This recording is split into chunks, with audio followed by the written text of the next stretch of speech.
Hi అండి. Namaste. Welcome to Sunitha Solapur. ఈరోజు నేను వంకాయ కాల్చి ఇలా చేశానండి. అద్భుతమైన టేస్ట్ ఉంటుందండి. మా అబ్బాయికి అయితే ఇది ప్రాణం అంటే నమ్మండి, అంత ఇష్టంగా తింటాడు. ఎస్పెషలీ ఇది జొన్న రొట్టెలోకి చాలా బాగుంటుందండి. మెయిన్ ఇది జొన్న రొట్టెకే బాగుంటుంది, లేదంటే చపాతీకైనా బాగుంటుంది. వేడి వేడి అన్నంలో ఇది వేసుకొని నెయ్యి వేసుకొని తిన్నా బాగుంటుంది. కానీ జొన్న రొట్టెకు మాత్రం స్పెషల్ అని అయితే చెప్పాలండి, అంత బాగుంటుంది. అయితే ఇది ఎలా చేసుకోవాలో చూద్దాము. బర్తన్ వంకాయ ఉంటుంది కదండి, ఇలా పొడవుగా ఇలాంటి వంకాయ తీసుకోవాలండి. తీసుకొని కడిగేసుకొని శుభ్రం చేసేసుకొని ఇలా ఒక ఫోకు తీసుకొని ఇలా రంధ్రాలు పెట్టుకోవాలండి. ఇలా పొడవాలండి. అన్నీ ఇలా రంధ్రాలు పెట్టేసుకోవాలి, ఘాట్లు పెట్టాలి. ఇలా ఘాట్లు పెట్టడం వల్ల లోపల దాకా మంచిగా కుక్ అవుద్దండి మనం కాల్చేటప్పుడు. చూడండి, అన్నీ పెట్టేశాను కదా. ఒక 2 చుక్కల ఆయిల్ మొత్తం ఇలా రాసుకోవాలండి. ఈ ఆయిల్ రాయడం వల్ల కాలిన తర్వాత దీని తొక్క ఈజీగా ఊడొచ్చేస్తుందండి. చూడండి, ఇలాంటి జాలి ఉంటే ఇలా పెట్టి కాల్చుకోవచ్చు, లేదంటే డైరెక్ట్ పొయ్యి మీద పెట్టి కూడా కాల్చేసేయచ్చు. కాలవడానికి కొంచెం టైం పట్టుద్దండి, ఒక 5 మినిట్స్ పడుతుంది. మంచిగా కాల్చుకోవాలండి. అంతా ఒకే రకంగా ఇలా తిప్పుతూ అంతా ఒక రకంగా కుక్ అవ్వాలండి, లోపల దాకా కుక్ అవ్వాలి.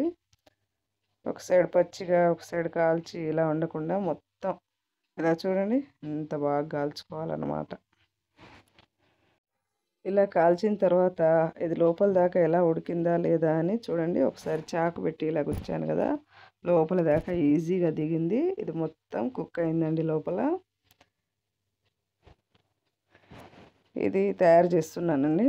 ఉల్లిపాయలు సన్నగా ముక్కలు ముక్కలుగా కట్ చేసేసి అందులో కాస్త రుచికి సరిపడినంత కారం అండి, కొంచెం ఉప్పు, అలాగే కొంచెం పసుపు వేసేసి కచ్చా పచ్చాగా దంచుకోవాలండి. బాగా నల్లగొట్టకూడదు, ఒక 1-2 మినిట్స్ అంతే.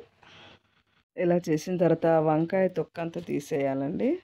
ఈజీగా వచ్చేస్తుంది. తీసి శుభ్రం చేసుకోవాలి, లేదంటే నీళ్ళల్లో వేస్తే కూడా ఈజీగా వచ్చేస్తుంది. కానీ తడి అవద్దని నేను నీళ్ళల్లో వేయలేదండి, అలాగే తీస్తున్నాను. చూడండి, ఇలా తీసేయాలి.